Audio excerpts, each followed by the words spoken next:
welcome back to the Physique Factory podcast. As always, it is me and Connor. So, what is happening? Well, James, what is happening this week? Elevate is launching this week, so we're going to go straight in with a little plug for our group coaching program at Elevate. So, what is Elevate, James? Tell the people. It is the best rapid fat loss program out there, which is only £99. So it's the most best affordable, if that's good English, program out there to help The most best. the best most. Yeah, We do fat loss, not grammar. rapid fat loss is the best rapid fat loss program out there, which is the most affordable one as well, for only £99 for 8 weeks, which literally is fuck all for what you get as well, which is sick. Did you mention the fact that it's just £99 there? Yeah, it's just £99. £99, by the way. So cheap. You get nutrition, you get training, you get the check-ins each week, you get to jump on calls with me and Connor each week, you get to learn loads of What, shit. what's not to like about talking to us each week? I think, just to plug it a little bit more before we go into the actual subject of this podcast, again, for 99 quid, you're not going to get anything. It is 99 quid, by the way, just in case we didn't mention that. You're not going to get anything, at this level of support. I think, it was a way for us to kind of scale things a little bit and just serve more people ultimately. But like 8 weeks, rapid fat loss, we sort your nutrition, we give you example meal plans if you want something a bit more structured. You've got training programs to follow, you've got targets for everything each week, you get one-to-one feedback from either myself or James, and basically we guide you through it. Get you the best results possible. We've had people lose up to 13 kilos in 8 weeks. And some people again don't lose as much. I'm not fucking promising you'll lose 13 kilos because you might only be 60 kilos. But I got three of my guys lost 12 kg. Yeah, Three there of you go. You had three of them. Yeah, three of them who lost 12 Hey, kg. Um, Mark, Brian, and Graham. So there you go. Made up names. Just Mark, Brian, Graham. no, Yeah, I know, because they're all my clients now. They've all signed up with me to one-to-one. So it was that's like, it. So it must be good if they oh, signed up for 1-to-1. But again, not much to plug. It's 99 quid. Like it's the best way or the cheapest way to start working with us. See if it's right for you. But perfect pre-summer shred. It's going on sale tomorrow, Friday the 28th at 8:30 in the morning to the priority list only. So if you're not on the priority list and you're listening to this like round about 28th, join the priority list, which is linked in our bios, and you will get sent the link to sign up. Um, also, it doesn't mean that you've signed up to it by signing up to the priority list. It's only offered but to people on that list. So you're thinking, oh, I don't want to sign up to it. You need to be on that to be offered stuff. So it's literally, this is our early bird discount because it will increase just as the as we launch the spaces and it gets closer to the actual closing date. So if yeah. you want it for 99 quid, you better be quick with it. Yeah, especially considering this podcast will be out and it'll be there forevermore. And you might be listening to this in 2026 or 2027. So if it's 2027, you might be too late. We might not be running the program anymore. So we might be. Who knows? It might be, but it'd be 200 quid for 8 weeks. Yeah, it'll be 200 quid. Yeah, yeah. So like save your money. Do it now. Inflation and all that. Right, let's stop talking about Elevate. We've talked about it for long enough. But Yeah, it's it's 99 quid though, isn't it? 99 quid. Yeah, it's just £12 a week. I think that works out at roughly. Is Fuck that right? all. Yeah, that's 99 divided by 8? Fuck me. I think it is. we'll say roughly, yeah, roughly that number, isn't it? 99 divided by 8, £12.37. There you go. That is fuck all, There that. you go. That is fuck all. You spend more than that in pints each week or a packet of fags or whatever your poison is. Well, I bought like three vapes for 12 quid, so Yeah, there you go. How long did vape last you? um a few days, maybe like yeah, 3, 4 days. I can't So believe you still vape. So if you've listened to the podcast for a while, you'll remember James going for a prep. What was it, 2022, 2023 or something? yeah. That's when he started vaping. He never used to vape before that. When I first met Never him, he was a smoked clean in my man. life. I'm totally against it. And then there was one time where I was actually it was before one of the first shows competed at. I was like, I need something to get me like going a little bit. I just need to take the edge off. And I thought I'll just have one of those disposable vapes, the 600 puff ones. I had it, and then I got a bit of a nicky rush. I was like, "What the fuck is that?" I was like, "Oh, I feel like I'm flying." So anyway, since I started that, and it's just the habit of doing it and flavor and whatnot when you are dieting, Yeah. it Nicotine's did addictive help. anyway, isn't it? It did help. I think there's two things that's addictive. Obviously, the nicotine, like you said, and the actual habit of, Yeah, the just habit. Yeah. I uh, remember I smoked when I was younger. Not a hell of a lot, but enough to feel those kind of like urges to do it. I remember just for ages, like even yet, like I pick up a pen, I put it between my two fingers, like I'm holding a fag. But like literally, I'd done it from like maybe mucking about when I was like 14, sort of thing, to 18, and then Oh, so you did it just to be cool. yeah, definitely. Like my friend group at school, right? Like say there was like 20, maybe even 30 of us that used to all kind of hang about, and like there's like a place called the Eight in Hall in Auchterarder. We used to stand on the steps there at lunchtime and intimidate the locals. And like but we would all everyone smoked. There was literally two people I remember out of that group that don't smoke. One of them definitely smokes now. Um but and I don't obviously, but I was like that like teenage kid that wanted to do everything wrong until it was like okay. So like when I turned 18 is when I actually like stopped drinking as much and stopped smoking as much. Like started stopped doing all that stuff because I'm like, not really that cool anymore, is it? That's it. The only thing Connor smokes now is dick. Oh, wow. Wow. Right. No, yeah, Let's get just on to let's get on to today's subject. I'm Let's change joking. it I'm joking. I'm joking. Come on, you got to have a laugh. Fucking hell. before things turn nasty here. Let's get into Oh, give today's. it me back. Give it me back. Fucking hell. I'll wait for the right opportunity. It wouldn't be natural right now. I'll wait till it like comes up nicely. I'll say something about your hairline or something.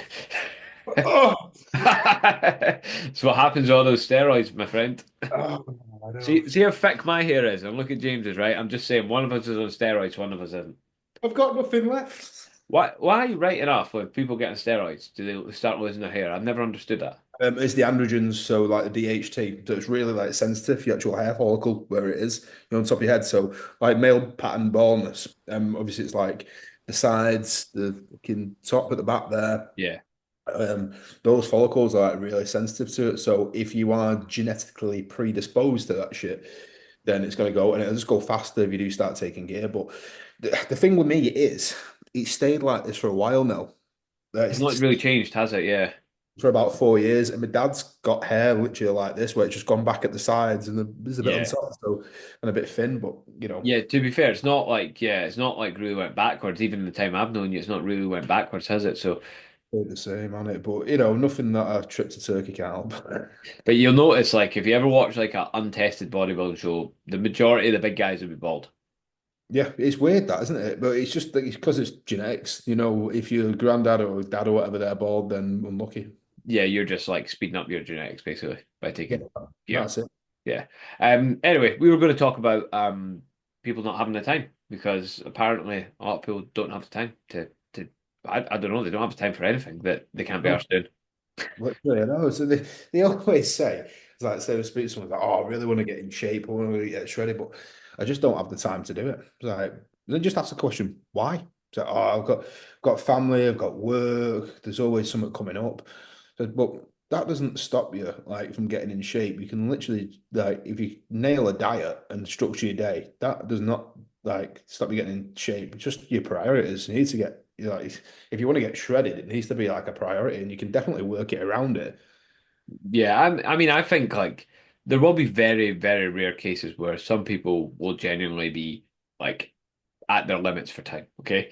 But I think most of the time it's poor organization. Like genuinely, like so I was actually speaking to a mentor of both ours, actually Mike, yesterday, and we're just talking generally about, people not having the time and people making excuses about things. And like I said to him, I was like, look, I if anyone doesn't have the time, it's me, right? Because again, I've got a 4-year-old daughter, right? Which I'm not saying I do all the work with her because Sophie definitely does a lot of the work with Grace, a lot of the stuff that needs done.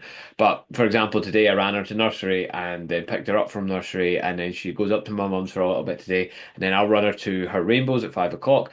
I've had two clients this morning after dropping her off, and then obviously the online stuff. So I'm balancing running the online coaching business, being a dad, running around, running the gym, training myself, doing my meal prep, trying to play fucking golf, playing football most weeks as well. And it's like, again, I don't need to do those things. Oh, you still get it all in, and you're still like learning as well. You're still doing a bunch of courses and stuff like that, and you're finding the time to do it. So it's just literally planning, organization. If you haven't got any structure, then you're fucked. You have got the time, you just need to find it. And I was under quite a false illusion, I think, recently of like how much I needed to, like how much I was working in that. And I think this week I really had like a breakthrough of it because I am, I I'd planned my week a bit differently. And on Monday, I actually just spent all day at the laptop. Apart from doing a nursery run, I done all day at the laptop. But I got so far ahead of myself on that day that then on Tuesday afternoon, I was a bit like, well, we sat and made that bit of content, didn't we? That was yesterday, wasn't it? Yeah. But Tuesday afternoon, I was a bit like, huh, I've kind of done a lot of what I need to do. I So don't like that feeling though. Do you know when you just sit there thinking, what the fuck? I should be doing something, but I'm not. But I've got nothing to do. well, this is the beauty of like running the gym too, because then I'm like, right, I actually need to go oil this on this machine, and then I need to go fix this, and I need to go do that. So there is always something, but like, you know, it's amazing how people kid themselves on about being busy when actually they'll sit and procrastinate. And like, I think coaches are quite bad for this, and I know it'll happen in other professions too. But like, see, when you're doing check-ins, you'll have caught yourself sometimes doing a check-in, and the next thing getting your phone out, and you're like on Scrolling. Facebook or something, or maybe more Instagram. Or like I've seen me like looking for a picture from a client or something that they sent, trying to get the pictures compared or something. And the next thing I'm on Instagram and I'm like, what am I doing? How did I get here? So again, something simple like that. Take the phone, fucking put it in another room, and it's amazing how well you get on. But like I would say the lack of time is more often than not a lack of organization. Exactly. Yeah. You need to know what you're doing. Get your week structured around work, around prepping food, around training. Just have that locked in, and then it should be easy. Yeah, I mean, you talked about like people not prioritizing at the start. I don't think you need to prioritize it. Like, I'm not prioritizing golf, for example, right? But I managed to fit in. I wouldn't say I'm really prioritizing studying, but I fit in. I managed to slot in. Like, so in a sense, that kind of, I shoot myself in the foot because I'm prioritizing it to some degree, but I'm not prioritizing it over work. I'm not prioritizing it over my own training, over like family time. I'm basically just finding spaces. So if that means getting up a little bit earlier to study, which I do most mornings, because that is like that's another reason for that is I know I study well in the morning. See, if I try to study at this point in the day, my head's gone. I'm thinking about work. No, anything after 2 o'clock, I'm the same as I ain't taking this in. I'm like anything after like 9 o'clock in the morning. I need that quiet time in the morning where I'm not looking at my phone, where I'm not thinking about anything else. Just get up, have a coffee, do some studying. Like that is like my me time, that peace where no one else is up. Apart from the dog, man, the dog and the cat just looking at me like we want fed. What are you doing? But like yeah, like it's finding where these things slot in and how you can make them work. And again, there's only 24 hours in the day, but it's amazing what you can do with it. But like you must get it all the time. Clients like, oh yeah, I've really been struggling. I didn't meal prep this week. I didn't have time to do it. So, I just done this or just done that. And it's like, but you were just telling me about that thing you watched on Netflix. Yeah, exactly. It's like you could have done that. You could have prepped then. That was like you binged 3 episodes. That's been 3 hours. It's like, Yeah. there's definitely time in But there. have you noticed people like almost write a lot of the day off? So they'll be like, okay, like, I'll sleep to a certain time, which I get, sleep's important and you don't want to sacrifice too much sleep. You've got to get that balance right. But, people will essentially say, I don't train in the mornings. So they'll write off, from 5 a.m. in the morning, say, till 9 o'clock in the morning. Then I work during the day, I finish it. Let's say this person finishes at 3. I like to train between 4 and 5. And I don't train after 6 o'clock. So it's like, they almost write it off. And again, they might not say it's clear cut as that, but in their head, they're like, oh, I was going to go to the gym, but it's too late. What do you mean it's too late? The gym's open till 9 o'clock. Exactly. It's like, I can't train at that time. It's like, no, just go and get it done. Literally. And then if you want to Yeah. get in shape as well, minimum 3 sessions a week, which you can get 3 sessions a week, 45 minutes to an hour, you can get that in. That's literally like under 3 hours a week. Again, exceptions apply, but like, yeah, I mean, I do have some clients that'll train twice a week, and if it's the best they can do, so be it. But yeah, they'll get better results doing free. I find anecdotally, I've found people get a better result from free than they do from two. I don't know what that is. And again, 4 from 3, 5 from 4. But I think the differences aren't as much as you start going up there. Yeah, definitely. If you go up, I think four is a good number. I reckon Yeah. if you want to start taking things serious. I mean, three you can get pretty good results like doing three, but like if it's like three full bodies or something like that each week with like a bit of frequency. But then if you go to four and five, pretty similar. I reckon. Yeah. And again, it depends how you start to recover from there, doesn't it? I do 4 personally. What do you do? Yeah, five. Again, it just works for me and stuff the volume that I want to do. It fits into my day. Got it all structured. Again, that's something I want to speak to you after this call, just structuring some shit. So Yeah. again, we're organized now. Well, we're trying to be organized.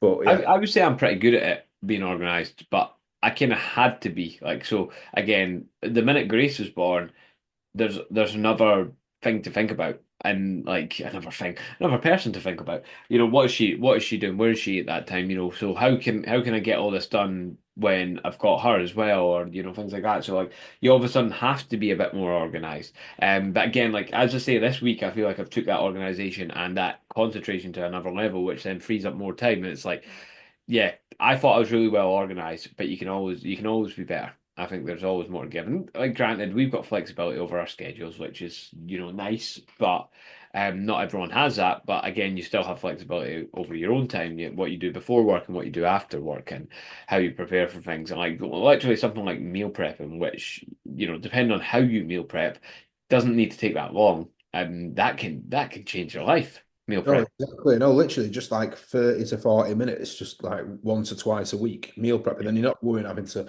think, fuck, I've got nothing to like make, or I'm gonna have to do something else because I can't hit that meal because it's not made. I ain't got time to do it. And then yeah, literally meal prepping once or twice a week. It's the way forward.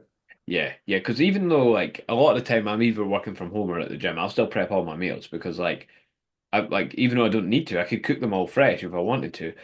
But if Mm. I like go down for my next meal, I've got cooked potatoes and cooked chicken in the fridge, right? I throw them in the air fryer, heat them up for 5 minutes. That's it. That's all I have to do. Can you imagine if I had to chop the potatoes and wait 20 minutes for them to cook in the air fryer and then like cut up the chicken, get 100 grams or 150 grams of chicken, put in the frying pan or whatever, do the dishes from that? Like, fuck that. Like, Yeah, fuck that. yeah, like you want to make meal prep and your diet plan as easy as possible. Like I know there's all these people on Instagram that are like, "Oh, try my high protein this recipe and try this and try that," and it's like like it's always like overcomplicated stuff. Have this fake away, like just have some fucking chicken and tatties, or just buy a bag of microwave rice and buy some pre-cooked chicken, put it all together, heat it up, get some veggies, job done. Some hot sauce, of course, And as well. then people who say it was like, I just want to eat something different every day. Like, oh, that's going to be a pain in the fucking ass for you, isn't it? But Yeah, like, it's it's, it's going to take more thinking, isn't it? exactly, there's more thinking, there's more time. We want to eat something different every day. What I usually say, I was like, look, literally just try and fucking two different sort of diets. Is in like it depends on the client. So you've got day one, day two. So like pick up and both. They've got relatively like the same calories and protein intake each meal. So that's decent for flexibility. Yeah. Or for the ones who are a bit more like dialed in with shit, when we've got like a training day diet and then we've got a rest day diet. So Yeah. higher carbs on the training day, higher fats on the non-training day, etc. So I can never be arsed for that. Like I know like yeah, like I used to do training on training days and I can't be arsed prepping different meals for different days and then sometimes I like although I schedule everything and I'm like quite like well thought out in my week, it does change. Like there's days where it does change. And then if I'm like changing my training day all of a sudden halfway through the day, I'm like, okay, I'm not going to train today, I'll do it tomorrow at this time instead and then I've started eating that food. Like that just pisses me off. Like I'm such a simple man when it comes to dieting, and I just can't be fucked with any hassle. But even if you've got a meal plan that's like the blueprint, right? And it's like this is what I'll set out to eat every day, and I'll prep for every day. And say your lunch is like 500 calories, 30 grams of protein. Well, you can quite easily swap that one meal out. It's not hard to swap one meal. You know what I mm, mean? As long as the rest of the structure is there, as long as there's a structure to follow and there's something prepared for that. But like yeah, like it becomes difficult when you eat different breakfast, different lunch, different times every day. If you've got a structure for every day that you can just like fit things into, great. But if you're changing everything up every day, it does become a bit messy, I would say. But you know the thing, right? People come in, they're like, "Oh, I don't want to eat the same thing every day." And we do like in our assessment week for our one-to-one coaching, we do like a food diary thing where we're looking at what people's habits and behaviors around what their eating's like already. And most people eat the same things every day. And I'm like, well, you don't want to eat the same things every day, but that's what you're doing. You're having the same breakfast, you're having fucking cereal for breakfast, you're having a fucking sandwich for your lunch. It's like you're doing the same thing, eating the same thing every day. exactly. I mean, when people send things over as well and put the foods that they like and they dislike or whatever, the consultation form, it's relatively the same when we do the diet. We don't want to fucking change things up too much. We want to have foods in there that they're having and they're enjoying and they digest well. So it's just like getting a bit more structured and a bit more accurate with things and precise. Yeah, when I really think about it, like I think most people have different dinners. So maybe sometimes that's what they mean. It's like, oh, I just want to eat a different dinner every day. Like, Yeah, literally, which that's what it means. I kind of do that. Like my final meal of the day, Sophie makes it, but like I've said it before on here, we cycle through like maybe 4 or 5 different dinners, and that's it. Like we'll have, pasta bolognese once a week. We'll have, what did we have last night? Oh, we actually last night Sophie's got this, like, I call it like the backup dinner, right? So she gets these like these high protein pizzas at Aldi's, but they're like 600 calories. They have got like they must have like 30 grams of protein. I can't remember exactly. And then like basically you obviously just throw them in the oven, right? But like I call it the backup one because like if she's had a bad night trying to get Grace to sleep, and then I don't get home till like 9:30, so like if she's not had enough time to actually cook something, she'll just throw them in the oven. And like, there you go. It's like break in case of emergency. Does the job. Easy, yeah, definitely. The That's only thing I'm finding with them at the minute is like being on a diet. I'm like, oh, there's not much fullness from this compared to like our normal meals. because they're quite dense in calories, is not a lot of volume. Yeah. Mate, I got one of those protein pizzas once, and I think it was like a My Protein one, and fucking hell, there's about 60 grams of protein in it, but there was no carbs in it, so the base was All mince. right. The base, oh, I made it never again. It was awful. I'm just gonna look at the macros for that one I had last night. It won't be the healthiest thing in the world, but like again, once a week, it's not going to do any harm. Um, Not unless you're getting on stage. what's that last night? Oh no, I didn't. Last night I had burgers. She makes like 5% burgers, so she makes them by hand, sort of thing. They're lovely.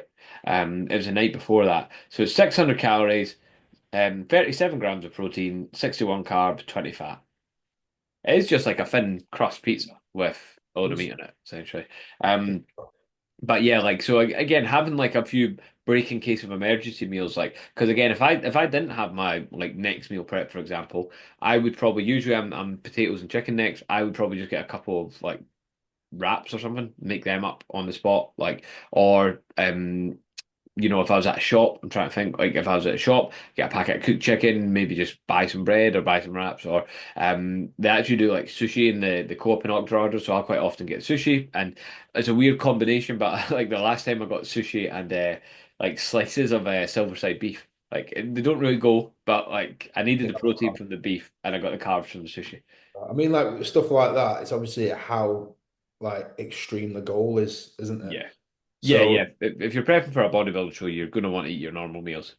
yeah, that's it. If you are prepping for a show, you can't be just fucking going out and winging shit like that. You need to be consistent because there's a bit of a margin of error in terms of the The um calories and macros that are on the goes on the yeah. actual back of things, and when you track things on MyFitnessPal, there's a margin of error because it can't be absolutely 100% correct. It's just rough like that. I mean, It's like, on average, isn't it? yeah, you know how they have you actually like work out that, don't they? Well, kind of because like one of my former clients had a chippy at the time, and like she owned one, and not that she was eating one, she owned one, and she was like, oh, they're wanting us to put calories on the menu, and I was like, well, how do they determine that, and how do they determine how much like of the oil that is uptook and things like that? And she says they do it based on like your average fish supper, so like I don't know if they do it specifically for her restaurant, but like on average this is what a fish supper would be, 1,000 calories, 1,500 calories or whatever. You know how they actually come up with the say if you go into somewhere and it's got like the macros on the back of like a protein bar or on some meal, but do you know what they do? Like to find it out, What? they put it in a bomb kilometer. Oh It's, yeah, yeah, we've talked about yeah, this before. it's Yeah, fucking mad. So they literally just set it on fire and see how many like calories it expands when you're like burning it, which is insane. yeah, quite interesting. Then for protein, they can test like the nitrogen content in that, can't they? Yeah, it's mad Yeah, that, isn't it? because all the protein companies, not all the protein companies, but mind a few of them used to get caught for that, like spiking the protein with Like, nitrogen yeah, to, yeah. yeah. Protein spiking. Who the fuck did that? There was a well-known company that did It was it. an American one, was it not? Yeah. Oh, what was it called? They were fucking shit. Um, who did I'll it? type it in Google, protein spiking, see who done it. Yeah, who did it? That's interesting. That. Let's see. Companies. Muscle or Dimetize ISO 100. Oh, they did it. I didn't know they did it. ESN designer way. Why am I not surprised? Oh no, that's an alternative. It says sorry Oh, to is that a plug by ESN then? maybe yeah, but that's the thing you don't know. Muscle Farm. Did they do it? Oh, that rings a bell. I used to take Muscle Farm protein as well. That's mad. So they spike it with amino acids. My protein. I wouldn't be surprised if I honestly wouldn't be surprised if every single one of them were at it. Wouldn't be surprised one bit. Some of them are like tested independently. Some companies are like better for than others on that, but yeah, it would not surprise me one bit if every single fucking whey protein supplement you got had half the protein in it that they say. That wouldn't surprise me. Um, what do you think of protein requirements? Just on that, because I Uh, know obviously you, being a geary bastard, need a bit more protein than other people, but like, do you think that most people, most coaches, give a over, high protein yeah, goal? Yeah, 100%. They fucking overdo it a lot. I know some girl who she's on like 180 grams of protein. I was like, fuck me, that is fucking high. That for a yeah. girl, well, it's an insane 180 grams of protein.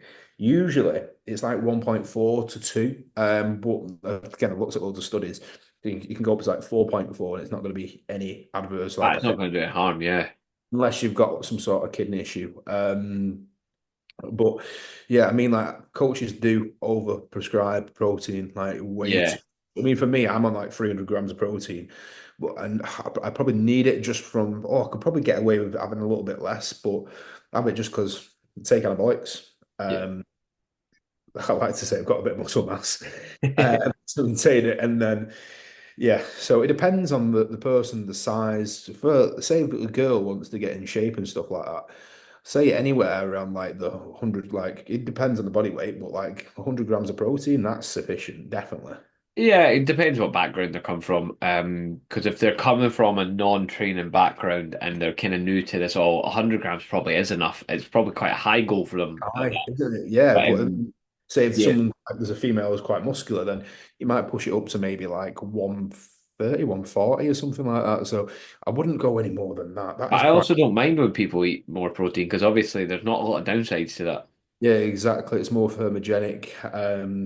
More fullness. Exactly, more Yeah. satiated. So I there's am I sit around 200 to 220 most of the time. That's including indirect sources. So that's not just from like protein sources or complete proteins. But yeah, like all like so what I mean by indirect sources is just like, you eat a potato, there'll be some grams of protein. Not a lot, but obviously over the course of the day, those sort of things add up, bits of bread and oh, things like that. guess out what I get from like indirect sources. It's quite a lot. Yeah, so you're 300 from direct. Yeah, that's direct from direct protein. Yeah. That's it. So it's like 397 or something ridiculous like How many calories are you on at the minute? that. 5K. All right, okay, fair enough. Yeah, I So, can see that. I can see how that would happen. I'm on. Well, I've just put it back up to. I'm sitting about 2.5, 2.6 at the minute, but I was on 2.2. Like that was killing me. Like that was so bad. Like I've done whole bodybuilding preps and not been under 2.5. So like 2.2 was fucking killing me, and it's weird because I'm not that big a person. Like you would think actually I could probably diet into the 1000s, like 1900, 1800, but. Oh man, 2,200 just kill me. But then, like, what are my average steps at the minute? Like, get my progress tracker up. quite a lot. Yeah, I mean, I've been playing golf at least once or twice a week, right? And actually, some people listen to this about on golf, but actually carrying a bag around for, 5 to 10,000 steps at least, that adds up.